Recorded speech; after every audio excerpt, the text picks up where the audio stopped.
the third year for the conference, and I'm so excited about it because I got to come last year, my first.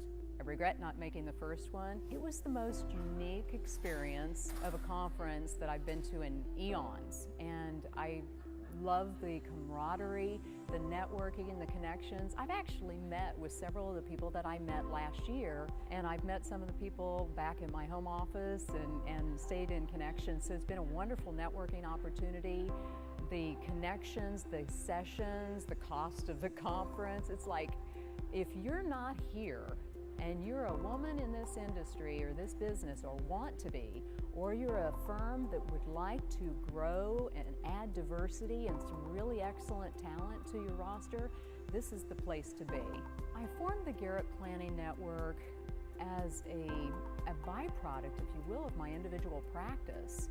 I was working with clients on an hourly, as-needed basis. I had more inquiries from people that I'd never heard of.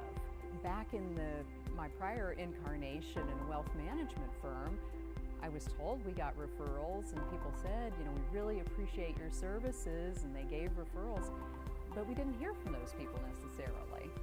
And I also had a real longing to be the person or part of the solution to fill that void of what do you do with the individual who can't find advice in the way it's being offered currently. It's not a good fit maybe for a do-it-yourselfer individual or somebody that's more into validation, or possibly they're just beginning their quest and starting to accumulate assets in their quest in their financial life.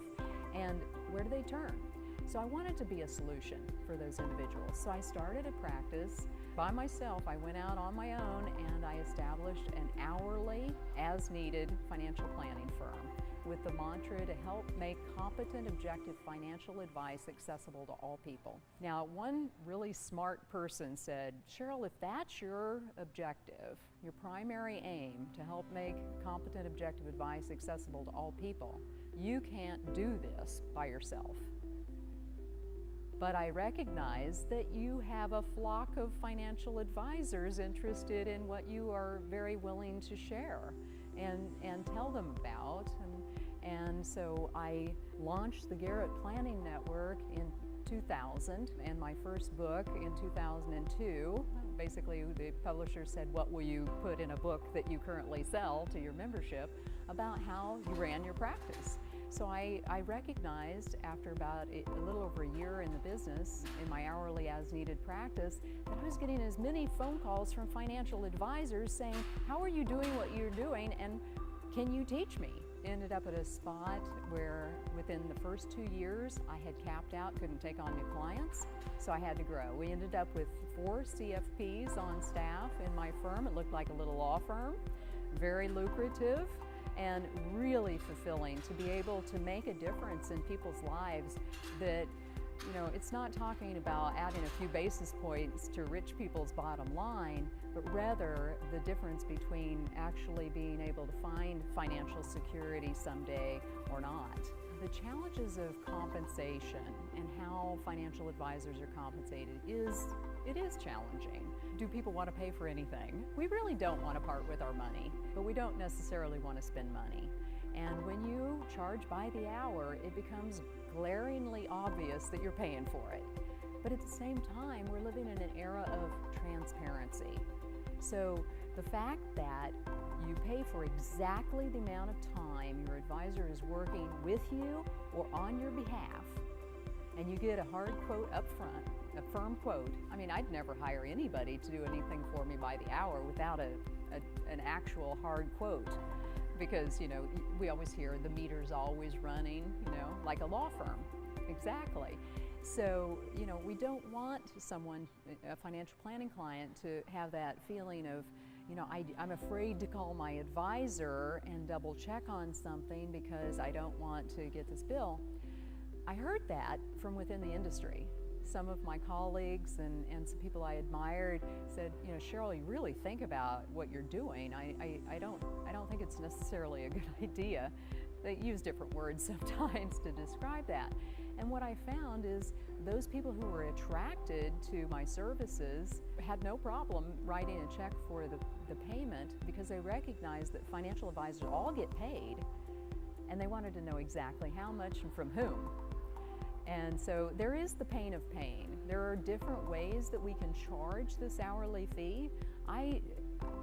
First of all, I determine the fee based on how much time I anticipate into the project. And I'm going to give the client a firm estimate. And so I won't exceed that unless I run into something that's new and different, and that would be a new project.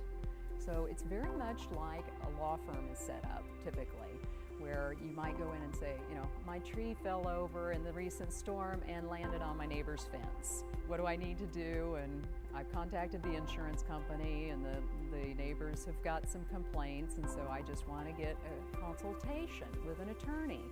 And that might be a short visit of an hour or two to take care of what the situation is. Or maybe you're going through an adoption, and a few $1,000s worth of an attorney's time and energy for that kind of project. And that's how I charged clients for financial planning advice. So I didn't get paid or compensated from any other source other than directly by my clients. And what I found is there wasn't hidden money. They were open, in fact, like excruciatingly open.